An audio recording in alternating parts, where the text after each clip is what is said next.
አርባ ምንጭ አንዱን እንቁ ልጇን ማህበራዊ ሚዲያ ደግሞ አንዱን የፍቅር ሰባኪ አጥቷል። ማመን ያቃተኝ እዚህ ልጅ መሞት ስሰማ በአጋጣሚ ነው የሞተው።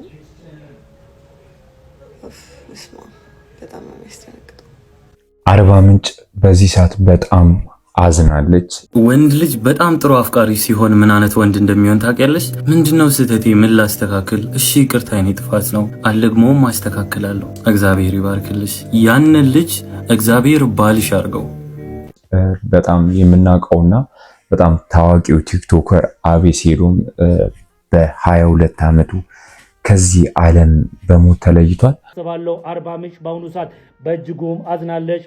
በፍቅር ንግግሮቹ የምናውቀው አቤሴሎም አሁን አቤሴሎምን አጥተነዋል። የብዙዎችን ህይወት የቀየረው ያደጋ አንደበት ዛሬ ዝም ብለዋል። አርባ ምንጭ አንዱን እንቁ ልጇን፣ የቲክቶክ መንደር ደግሞ ታላቁን መካሪዋን አታለች። በዚህ እድሜ መቀጨቱ በጣም ልብ የሚሰብር ነው።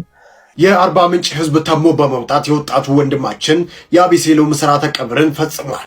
ዛሬ ስርዓተ ቀብሩ በአርባ ምንጭ ተፈጽሟል። ሰላም ሰላም፣ ውድ የሃናኒ ቲቪ ተመልካቾች እንደምን አላችሁ? እንደምን ሰነበታችሁ? ውድ ቤተሰቦቻችን ዛሬ ለእናንተ በአዲስ ቪዲዮ መተናል። ውድ ቤተሰቦቻችን እንደ ወትሮው በመዝናኛና በተለያዩ አዳዲስ ነገሮች ዛሬ አለመጣሁላችሁም። በፍቅር ኮንተንቶቹ የምናውቀው አቤሴሎም በአርባ ምንጭ ህይወቱ ማለፉንና ትላንት በስቲያ ተነግሮ ነበረ። አርባ ምንጭ አንዱን እንቁ ልጇን ማህበራዊ ሚዲያ ደግሞ አንዱን የፍቅር ሰባኪ አጥቷል። በቲክቶክ ስለ ፍቅር ከአቤኒ ጋር በሚለው ፕሮግራሙ የብዙዎቻችንን ልብ የገዛው ወጣቱ አቤሴሎም ዘለቀ በ22 ዓመቱ ከዚህ ዓለም በሞት ተለይቷል። አቤኒ በለጋ ዕድሜው ከግማሽ ሚሊዮን በላይ ተከታዮችን ማፍራት የቻለ ስለ መከባበርና ስለ ሰብአዊነት እንዲሁም ስለ ፍቅር የሚሰብክ ድንቅ ወጣት ነበር። በድንገት በደረሰበት የጤና መታወቅ ምክንያት ገና በለጋ ዕድሜው ይህችን ዓለም ተሰናብቷል። ሆኖም ያስተማረን የፍቅር ትምህርት ግን ሁልጊዜም በልባችን ይኖራል። ለቤተሰቦቹ፣ ለጓደኞቹና ለውድ ተከታዮቹ በሙሉ መጽናናትን እመኛለሁ። ይህም በጣም ልብ የሚሰብር ዜና ነው። በዚህ ሰዓት አርባ ምንጭ በጣም አዝናለች። እጅግ የተባለ አሳዛኝ ዜና ተሰምቷል። በቲክቶክ ስለ ፍቅር የሰበከውና የብዙዎችን ልብ በፍቅር ምክሮቹ የገዛው ወጣት አቤሴሎም ዘለቀ ገና በ22 ዓመቱ ከዚህ ዓለም በሞት ተለይቷል። አቤሴሎም በቲክቶክ ከግማሽ ሚሊዮን በላይ ተከታዮች የነበሩ ሲሆን በተለይም በወጣቶች መካከል ስለ ፍቅርና ደግነት የሚያስተላልፋቸው መልእክቶች የብዙዎችን ሕይወት የለወጡም ነበሩ። ወጣቱ ሰውነቱ እያበጠ በመሄዱ ገና በለጋ ዕድሜው ይችን ዓለም በሞት ተሰናብቷል። ወጣቱ ድንገተኛ ሞት ቤተሰቦቹን፣ ጓደኞቹን እና በሺዎች የሚቆጠሩ ተከታዮችን እጅግ ያስደነገጠም ሆኗል። ለወጣቱ ነፍስ ይማርልን፣ ለቤተሰቦቹና ለተከታዮቹም መጽናናትን ይስጥልን። ምክንያቱም ወጣቱንና እንቁን ታዋቂውን ቲክቶከር አታለች። ይህም በጣም ልብ የሚሰብርና በጣም የሚያሳዝን ዜና ነው የሰማነው። አቤሴሎም ዛሬ የቀብር ስነስርዓቱ በአርባ ምንጭ ተፈጽሟል። የአርባ ምንጭ ህዝብ ተሞ በመውጣት የወጣቱ ወንድማችን የአቤሴሎም ስርዓተ ቀብርን ፈጽሟል። በቲክቶክ ገጹ ስለ ፍቅር መከባበርና ደግነት በሚያስተላልፋቸው ልብ የሚነኩ ምክሮቹ ከግማሽ ሚሊዮን ወይንም 577,000 በላይ ተከታዮችን ማፍራት የቻለው ወጣቱ አቤሴሎም ዘለቀ በ22 ዓመቱ ከዚህ ዓለም በሞት መለየቱን ተከትሎ ስርዓተ ቀብሩ በዛሬው ዕለት ተፈጽሟል። የወጣቱ አቤሴሎም ስርዓተ ቀብር በአርባ ምንጭ ልማት እናት ቃለ ሕይወት ቤተክርስቲያን እጅግ በርካታ ወዳጅ ዘመዶቹና አድናቂዎቹ በተገኙበት ተፈጽሟል። በስርዓተ ቀብሩ ላይ የታየው ትዕይንት እጅግ ልብ የሚነካ የነበረ ሲሆን በተለይም ወጣቶችና ጓደኞቹ በድንገተኛው ህልፈት ክፉኛ በመጎዳታቸው ራሳቸውን ስተው የወደቁበት አሳዛኝ ትዕይንትም ተስተውሏል ተብሏል። ብዙ ቲክቶከሮች፣ ብዙ ታዋቂ ሰዎችም በጣም አዝኗሉ። ያው አንድ ታዋቂ ሰውም ቀርቶ በጣም የምናውቃቸው የቅርብ ሰዎቻችን ካጠገባችን ሲሩቁ በጣም ልብ የሚሰብር ነገር ነው። የብዙዎችን ህይወት የቀየረው ያደጋ አንደበት ዛሬ ዝም ብለዋል። አርባ ምንጭ አንዱን እንቁ ልጇን፣ የቲክቶክ መንደር ደግሞ ታላቁን መካሪዋን አታለች። ስለ ፍቅር ከአቤኒ ጋር በሚለው መሰናዶ የምናውቀው ወጣት አቤሴሎም ዘለቀ በ22 ዓመቱ ከዚህ ዓለም በሞት ተለይተዋል። በለጋ ዕድሜው ከግማሽ ሚሊዮን በላይ ለሚሆኑ ተከታዮቹ የፍቅርና የደግነት ዘርን የዘራው አቤኒ በድንገተኛ ህመም ነው ህይወቱ ያለፈው።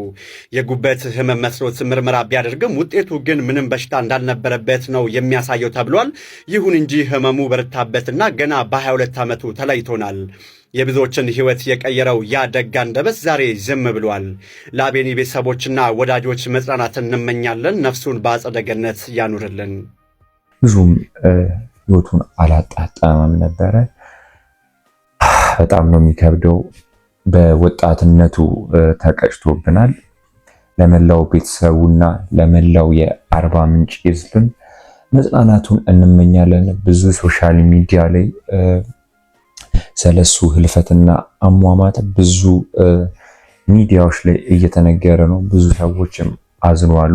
ምክንያቱም በንግግሮቹ በጣም ነው የምናውቀው። በቲክቶክ ላይ ስለ ፍቅር የሚያስተላልፋቸው መልእክቶች በጣም ደስ የሚሉ መልእክቶችን ነው የሚያስተላልፈው። አንድ ወንድ ልክ እንደተዋወቅሽ እነዚህ ነገሮችን እየጠየቀሽ ወይንም ደግሞ እያደረገ ከሆነ በቻልሽው አቅም ከዚህ ወንድ ራቂ ወይንም ደግሞ በጣም ተጠንቀቂ። ነገ ላይ የሚፈጠረው ነገር ለህይወትሽ በጣም አሳሳቢ ነው። ዋጋ ትከፍይበታለሽ። እነዚህን ነገሮችን ካየሽበት ራቂው ወይንም ተጠንቀቂ። አንደኛና የመጀመሪያው በጣም ችኩል ወንድ ገና እንደተዋወቃችሁ በአንድ ወር ውስጥ ራት ልጋብዝሽ፣ ለምን አብረን ወክ አናደርግም? ለምን ዛሬ ማታ ፊልም አናይም? በጣም እየቸኮለ ከሆነ እሱ ይፈጥናል። ይሄ አንድ ወንድ ልጅ ያለ ምክንያት አይፈጥንም የአንድ ሴት ህይወት ውስጥና በጣም ተጠንቀቂ።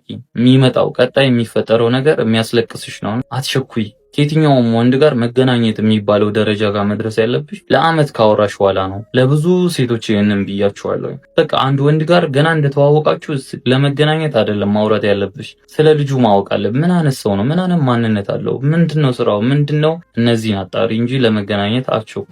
ሁለተኛ፣ ከተዋወቃችሁ ገና 3 ወር ሳይሞላችሁ ድንግል ነሽ የሚለውን ጥያቄ ከጠየቀሽ የመጣበትን ዓላማ ነው የሚያንጸባርቀው። አንድ ወንድ ልጅ ድንግልናሽ ማወቅ የሚፈልገው ለምን ይመስልሻል? ሊደመምበት፣ ሊደነቅበት እንዳይመስልሽ። ታውቂዋለሽ አንቺ ራስሽ። አንድ ወንድ ልጅ ይህንን ጥያቄ እየጠየቀሽ ከሆነ በጣም ቆም ብለሽ አስቢ። በጣም ተጠንቀቂ። ይሄንን ወንድ በጣም አይናውጣ ነው ማለት ነው። አንድ እንደዚህ አይነት ነገር ላይ ልምድ የሌለው ወንድ አንድን ሴት ድንግል ነሽ ብሎ መጠየቅ ምን ያክል እንደሚፈራ የሚያውቀው ያውቀዋል። ግን ምንም ሳይመስለው አንድ ወንድ ልጅ ቀለል አድርጎ እኔ የምልሽ ድንግል ነሽ እኔ ምናምን ብሎ ከጠየቀሽ ተጠንቀቂ።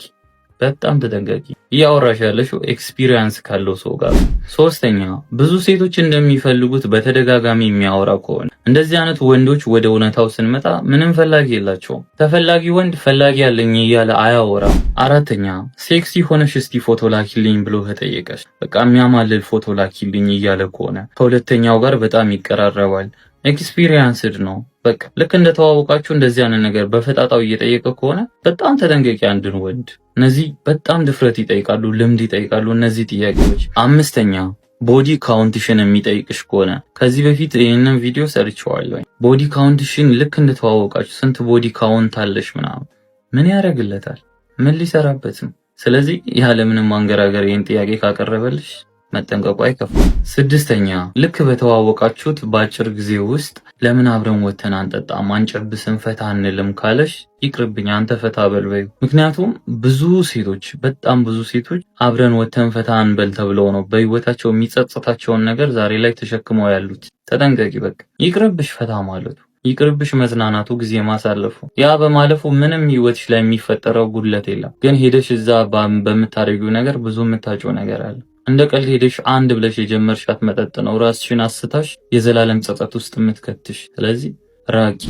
ሰባተኛ፣ ህልም፣ እቅድ፣ ነገ ላይ አሳካዋለሁ የሚል ፕላን የሌለው ወንድ በጣም ተጠንቀቂ። በቃ ስራ ፈት ወንድ አንቺን ነው ስራዬ ብሎ ይዞ ነገ ላይ የሚያንገራትትሽ የሚያሰቃይሽ። ስራ ከሌለው ወንድ፣ ህልም፣ እቅድ፣ ራዕይ ከሌለው ወንድ ስታወሪው ወይ ስራ ላይ ነኝ ማለት የማይችል ከሆነ የማይጣጣር ሰነፍ ወንድ ሰነፍ ነው የሚያደርግሽና ተጠንቀቂው በቻልሽው አቅም። ለስራ ሞራል የሌለው ወንድ እንዳትቀርቢ እንደዚህ አይነት ወንድ። እነዚህ ምልክቶች እያያችሁ ከሆነ አንድ ተጠንቀቁ፣ ሁለት ደግሞ በቻላችሁት አቅም ራቁ። ህይወታችሁ ውስጥ ቦታ እንዳሰጧቸው። ሰሞኑን በተለይ ደግሞ በወጣቶች ላይና በሴቶች ዙሪያ ላይ የሚያስተላልፋቸው የፍቅር መልእክቶች በብዙ ኢትዮጵያውያን ዘንድ ላይ ከልብ የማይጠፋና ማንም ሰው ቢጠየቅ የሚመልሰው ነገር ነውና ለወንድ ልጅ ጠዋት የሚላኩ ቅመም ቴክስቶች ፍቅራችሁ እየቀዘቀዘ ከሆነ እነዚህን ቴክስቶች ጠዋት ለፍቅረኛችሁ ውስጥ አንዳንድ ላኩለት። ወንዶችና ሲንግሎች ስክሮል አድርጉት። ከዚህ በፊት ሰርቼ ብዙ ሴቶች ወደውት ሰርቶላቸው አመስግነውኛል። ለ20 ቀን ብቻ እነዚህን ቴክስቶች አንዳንድ ለፍቅረኛችሁ ላኩላቸው። እየቀዘቀዘ ያለ ፍቅራችሁ ሲበረታና ሲጠነክር ታያላችሁ። የምሬን ነው የምላችሁ። ሞክሩት። አንደኛና የመጀመሪያ ቀን የምትልኪለት ቴክስት አንተ ህይወቴ ውስጥ ስላለ ደስተኛ ነኝ። ሁለተኛ መቼም ላጣ እንደማልፈልግ እወቅልኝ። ሶስተኛ ከወንዶች ሁሉ ለኔ ትለይብኛለህ። አራተኛ አመሰግናለሁ በዩ ለምን ሲልሽ ወንድሜ፣ ፍቅረኛዬ፣ አባቴ፣ ሚስጥረኛዬ፣ ጓደኛዬ፣ የቅርቤ ሰው ስለሆነ። አምስተኛ ህይወቴ የተሻለ እንደሆነ የሚሰማኝ አንተ ህይወቴ ውስጥ ስላለህበት ነው። ስድስተኛ ቃላቶች ከሚገልጹልኝ በላይ አፈቅርሃለሁ። ሰባተኛ ካንተ ጋር የማሳልፋት ጊዜ ለኔ ከምንም ነገር በላይ ውድ ነች። ስምንተኛ ስላንተ ሳስብ እጠነክራለሁ፣ በረታለሁ፣ ጉልበት ይኖረኛል። ዘጠነኛ የህይወቴ ምርጡ ክፍል አንተ ያለህበት ነው። አንተን ያወቅኩበት፣ ካንተ ጋር ግንኙነት የጀመርኩበት። አስረኛ ድምጽህን መስማቴ በራሱ የቀኔ መብራት ነው። ቀኔን ባንተ ድምጽ አሳምረዋል። 11ኛ ፈጣሪን ሁሌ ስለምነው የነበረው እንዳንተ አይነት ወንድ እንዲሰጠኝ ነበር። አሁን ሰጥቶኛል፣ አመሰግነዋለሁ። 12ኛ ታውቃለህ አይደል ሁልጊዜ ሳስብህ ፈገግ እላለሁኝ።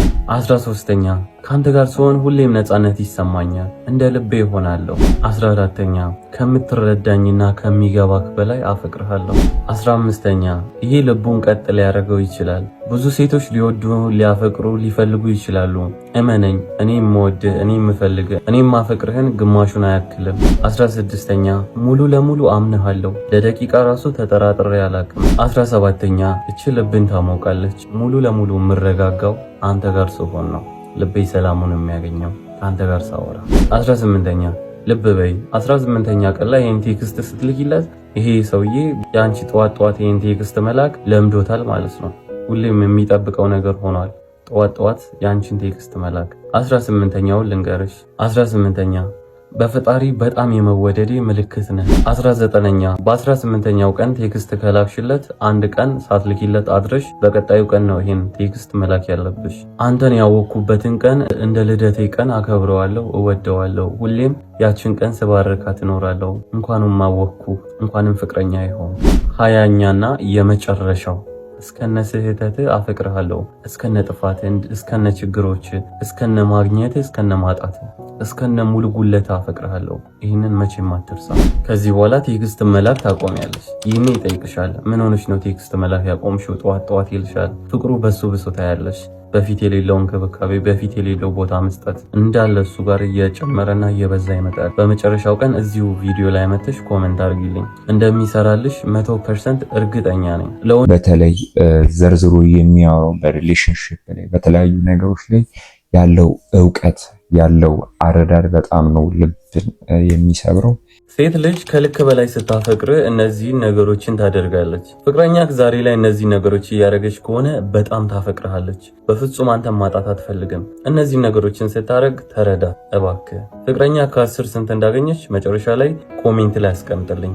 አንቺም ይህን ቪዲዮ ላኪለትና ስንት እንዳገኘች ጠይቂው። አንደኛ እንደ ህፃን ትሆናለች። ቦታው ላይ ታኮርፋለች፣ ቦታው ላይ ትስቃለች፣ ቦታው ላይ ትጫወታለች። ብቻ ህፃን ልጅ ከአባቷ ጋር ስትሆን የምታደርገውን ነገር ታደርጋለች አንተ ጋር ስትሆን። ሴት ልጅ እንደ ህፃን የምትሆነው የምታፈቅረው ወንድ ጋር ብቻ ነው። ይህንን አትርሳ። ሁለተኛ ስትኮራረፉና በመሃላችሁ አለመግባባት ሲፈጠር ያንን ግንኙነት ለማስቀጠል ታለቅሳለች፣ ታኮርፋለች፣ ትለማመጣለች። ከልክ በላይ ያንን ግንኙነት ለማስቀጠል ትሞክራለች። ሶስተኛ ባልተጠበቀ ሰዓት ትደውልልሃለች። ለምሳሌ ከምሽቱ 9 ሰዓት ደውላ ናፈቀኝ ልትልህ ትችላለች። ከአንተ የያዛት ፍቅር ናፍቆት የሚባል ህመም ይፈጥርባትና አንተን ካላገኘች ስለሚያንጨረጭራት ነው በዛ ሌሊት የምትደውልልህ። አራተኛ አለመግባባት ውስጥም ሆናችሁ ፍቅሯ አይቀንስም። ገብተዋል። እየተከራከራችሁ ራሱ በፍቅር ስም ነው የምጠራ፣ በቁልምጫ ስም ነው የምጠራ።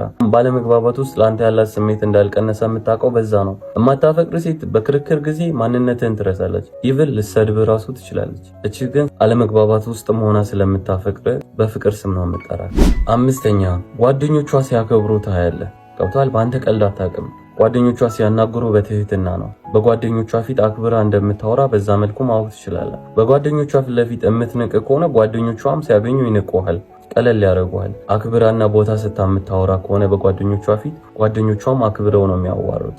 ይሄን ካየ በጣም እች ልጅ እያስከበረች ነው ማለት ነው። ስድስተኛ በስም መማል ወይንም ደግሞ ስደነግጥ ስምህን መጥራት። የሆነ ነገር ያስደነግጣት በድንጋጤ ስምህን ትጠራለች፣ ወይንም ደግሞ ስትምል በአንተ ስም ነው። ይሄን ካየህባት በምንም ታምር እንዳትለቃት ጠበቅ አድርጋት።